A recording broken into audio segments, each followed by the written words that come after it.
आज एक छोटा सा टॉपिक, एक बहुत ही माइन्यूट और सिंपल सा टॉपिक आपके लिए लेके आए हैं नीट सर पे, और वो है principle of homogeneity for dimensions. Principle of homogeneity क्या है, कब अप्लाई होता है, कैसे अप्लाई होता है, इसको हम लोग समझेंगे। ख़ास बात यह है कि इसको समझने के बाद हैंड टू हैंड नीट का एक क्वेश्चन भी सॉल्व करेंगे ताकि इफेक्ट बढ़ जाए। एक तो कॉन्सेप्ट आपका क्लियर हो जाए, इस्टेब्लिश हो जाए, और दूसरे ये कॉन्सेप्ट प्रॉब्लम पे भी अप्लाई हो जाए, हमारी ये कोशिश रहेगी। बच्चों, आपको पता होगा कि जब किसी फिज़िकल क्वांटिटी की यूनिट को फंडामेंटल क्वांटिटीज़ के टर्म्स में लिखा जाता है तो जो एक्सप्रेशन बन के आता है उस एक्सप्रेशन को हम उस फिज़िकल क्वांटिटी का डायमेंशनल फॉर्मूला कहते हैं। क्लियर? जैसा कि आप जानते हैं कि वेलोसिटी की यूनिट होती है मीटर पर सेकेंड। वेलोसिटी या स्पीड की ऐसा यूनिट ये होती है। अब अगर इस यूनिट को हम लोग फंडामेंटल क्वांटिटीज़ के फॉर्म में लिखना चाहें तो मीटर शो करेगा लेंथ को और सेकेंड शो करेगा टाइम को, इसलिए एक्सप्रेशन हमारा बन जाएगा LT-1। तो ये LT-1 जो आप देख रहे हो ये है डायमेंशनल फार्मूला ऑफ स्पीड या डायमेंशनल फार्मूला ऑफ वेलोसिटी। उसी तरह से बाकी दूसरी फिज़िकल क्वांटिटीज़ के डायमेंशनल फार्मूला हम लोग फाइंड आउट कर लेते हैं। अब सवाल ये है कि सर ये बताइए कि फिज़िकल इक्वेशन क्या होता है। फिज़िकल इक्वेशन समझिए, एक ऐसा इक्वेशन जिसमें सारे ही टर्म्स फिज़िकल क्वांटिटीज़ को शो करते हों। यानी अगर कोई इक्वेशन फिज़िकल क्वांटिटीज़ के फॉर्म में लिखा गया हो, फिज़िकल क्वांटिटीज़ के टर्म्स में लिखा गया हो, तो उस इक्वेशन को हम लोग फिज़िकल इक्वेशन कहेंगे। कहिएगा कैसे? फॉर एग्जांपल आपने पढ़ा होगा V = U + AT। बच्चों, आप देख सकते हैं कि इस इक्वेशन में 3 टर्म्स है। एक टर्म लेफ्ट में है और 2 टर्म्स राइट में है। V, U एंड AT, ये 3 टर्म्स हैं। ठीक, अब आगे सुनिए। ये एक फिज़िकल इक्वेशन है। उसी तरह से S = UT + ½ AT², आप जानते ही हैं, ये भी एक फिज़िकल इक्वेशन है। F = ma, ये एक फिज़िकल इक्वेशन है।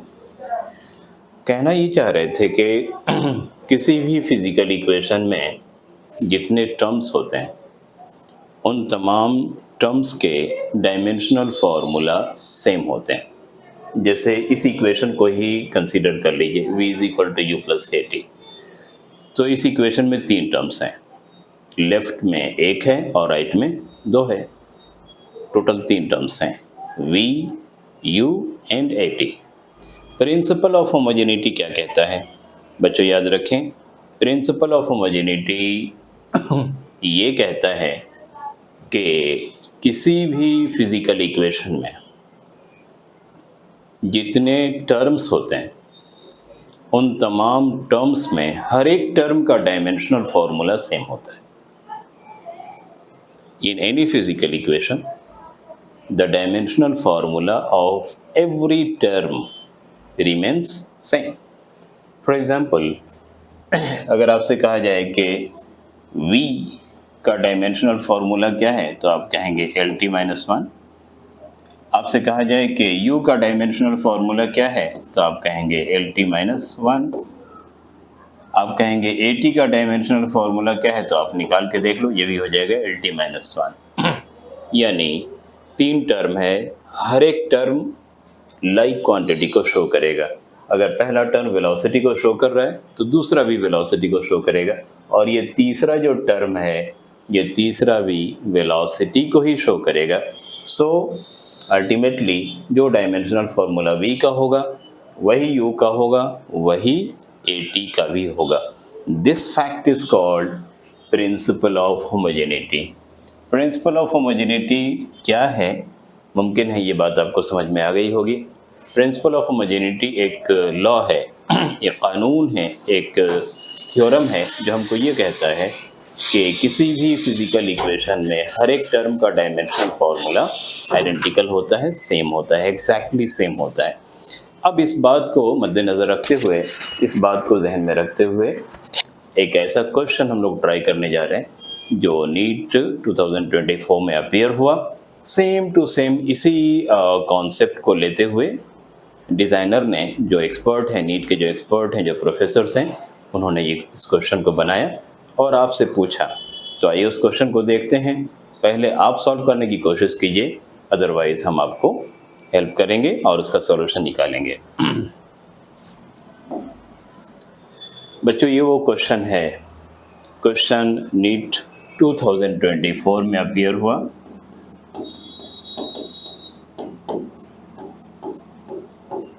जो प्रिंसिपल ऑफ होमोजेनिटी पे डिपेंड करता है।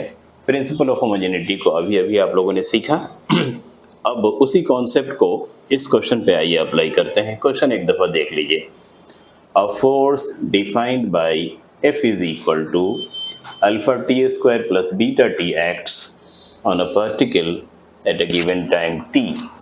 The factor which is dimensionless if alpha and beta are constants. यहाँ पर बच्चों, यहाँ पर हम आपको बता दें कि फोर्स का इक्वेशन दिया हुआ है। मैं उस इक्वेशन को यहाँ पे लिखता हूँ। F is equal to alpha T square plus beta T. ठीक, यहाँ पे F stands for force and T stands for time. बाकी दो जो क्वांटिटीज़ हैं आप बोर्ड पे देख रहे हो, बाकी जो दो क्वांटिटीज़ हैं अल्फ़ा और बीटा, इसके बारे में कह दिया गया कि ये कांस्टेंट्स हैं। अल्फ़ा एक कांस्टेंट है और बीटा भी एक कांस्टेंट है। क्लियर? एग्जामिनर आपसे ये पूछा जा रहा है कि ये चार फैक्टर्स दिए हुए हैं, ये चार ऑप्शंस दिए हुए हैं। इन चारों ऑप्शंस पे आप एनालाइज कीजिए, रिसर्च कीजिए, कैलकुलेशन परफॉर्म कीजिए और बताइए वो कौन सा ऑप्शन है जो डायमेंशनलेस है, वो कौन सा फैक्टर है जो डायमेंशनलेस है। यस, डायमेंशनलेस का मतलब जिसका कुछ भी डायमेंशन नहीं है। एल का पावर 0 है ना, एल का पावर 0, एम का पावर 0, टी का पावर 0, यानी जितने भी फंडामेंटल क्वांटिटीज़ हैं 7, उन सबको अगर हम एज्यूम कर लें कि डायमेंशनल फॉर्मूले में आ रहे हैं तो सबका पावर 0 है, यानी किसी भी कोई पावर नहीं है। तो आइए आप देख सकते हैं कि इस इक्वेशन में 3 टर्म है। कितने टर्म्स हैं? 3 terms, F, alpha T square and B T. आप जानते हैं कि प्रिंसिपल ऑफ होमोजेनिटी क्या कहता है? प्रिंसिपल ऑफ होमोजेनिटी हमसे ये कहता है कि किसी भी फिजिकल इक्वेशन में हर एक टर्म का डायमेंशनल फॉर्मूला सेम होता है। आप कहेंगे ये एक फिजिकल इक्वेशन है, जवाब है यस। आप पूछेंगे इसमें कितने टर्म्स हैं? जवाब है 3 टर्म्स हैं। पहला टर्म है F, दूसरा अल्फा टी स्क्वायर, तीसरा बीटा टी। हर एक टर्म का डायमेंशनल फॉर्मूला सेम होगा। अब फोर्स का डायमेंशनल फॉर्मूला याद कीजिए, आपने पढ़ा है F इज इक्वल टू होता है ma, मास की यूनिट किलोग्राम, एक्सेलरेशन की यूनिट मीटर पर सेकेंड स्क्वायर। इसलिए फोर्स की ऐसा यूनिट हो गई किलोमीटर पर सेकेंड स्क्वायर। किलोग्राम शो कर रहा है मास को, मीटर शो कर रहा है लेंथ को और सेकेंड शो कर रहा है टाइम को। इसलिए फोर्स का डायमेंशनल फॉर्मूला ये है mL/T-2। अब जब फोर्स का डायमेंशनल फॉर्मूला ये है तो इस वाले टर्म का भी डायमेंशनल फॉर्मूला वही होगा, इस वाले टर्म का इस टर्म का भी डायमेंशनल फॉर्मूला सेम होगा। तो आइए अल्फा टी स्क्वायर का डायमेंशनल फॉर्मूला भी यही हो जाएगा mL/T-2। यहाँ से अगर हम लोग अल्फ़ा निकाल लेते हैं तो ये हो जाएगा mL t minus 2 mlt minus 2 yes mlt minus 2 और टी स्क्वायर ये टाइम को शो कर रहा है और टाइम का डायमेंशनल फॉर्मूला t होगा, इसलिए यहाँ पे आ गया t2। अब इसको सिंप्लीफाई कर लीजिए तो ये t2 ऊपर जा कर के माइनस हो जाएगा, तो अल्फ़ा का डायमेंशनल फार्मूला बनेगा mlt minus 4 yes.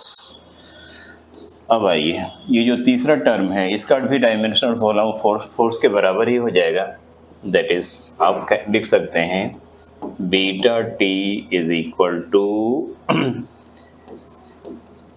ml t minus 2।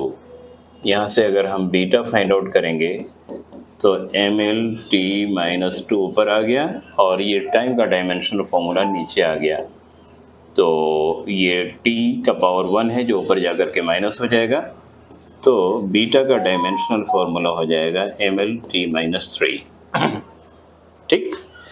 अब अल्फ़ा का हम लोगों ने फाइंड कर लिया, ये हो गया, और बीटा का हम लोगों ने फाइंड कर लिया, ये हो गया। अल्फ़ा और बीटा का डायमेंशनल फार्मूला अगर किसी ऑप्शन में पुट कर दिया जाए, जैसे फर्स्ट ऑप्शन में यहाँ पे और यहाँ पे पुट कर दिया जाए, तो ये जो पूरा फैक्टर है इस पूरे फैक्टर का डायमेंशनल फार्मूला हमको मिल जाएगा। फिलहाल हीट एंड ट्रायल मेथड से हम फोर्थ ऑप्शन को ट्राई करते हैं, हमारा आंसर क्या आता है। देखिए फोर्थ ऑप्शन हमारा है alpha T upon beta. Alpha का डायमेंशनल फार्मूला हम लोग ला चुके हैं, ये है ml t minus 4 ml t minus 4 और यहाँ पे t मल्टीप्लाई हो रहा है तो उसको यहाँ पे हमने t से मल्टीप्लाई कर दिया। बीटा का डायमेंशनल फार्मूला हम ला चुके हैं, वो है ml t माइनस 3 यस। यहाँ पे पावर 1 है माइनस 4 है, दोनों मल्टीप्लाई हो रहे हैं इसलिए पावर ऐड हो जाएगा। न्यूमरेटर का डायमेंशनल फार्मूला हमारा हो गया ml t माइनस 3, डिनोमिनेटर का हो गया ml t माइनस 3। आप देख सकते हैं न्यूमरेटर और डिनोमिनेटर दोनों का डायमेंशनल फार्मूला सेम है, इसका मतलब m का पावर हो गया 0, l का पावर 0 और t का भी power 0। It means this factor is completely dimensionless, it has no dimensions. तो आप देख सकते हैं कि आपसे कहा जा रहा था कि ये 4 फैक्टर्स हैं, इन चारों फैक्टर्स में कौन सा फैक्टर है जो डायमेंशनलेस है, तो आपका आंसर है fourth factor is dimensionless because it has got no units no dimensions. तो देखा बच्चों आपने, ये कॉन्सेप्ट आपका इस्टेब्लिश हो गया, प्रिंसिपल ऑफ होमोजेनिटी आपने सीख लिया, रिवाइज कर लिया, और उस कॉन्सेप्ट को हम लोगों ने एक नीट के करंट क्वेश्चन पे अप्लाई कर दिया और कॉन्सेप्ट को अप्लाई करके आंसर हम लेकर के आ गए। आंसर आपको मिल गया, the right option is fourth. I hope बच्चों आपने इसको एंजॉय किया होगा, सीख लिया होगा। अब हम अगले क्वेश्चन और अगले टॉपिक के साथ फिर हाजिर होते हैं, तब तक के लिए बाय बाय टाटा।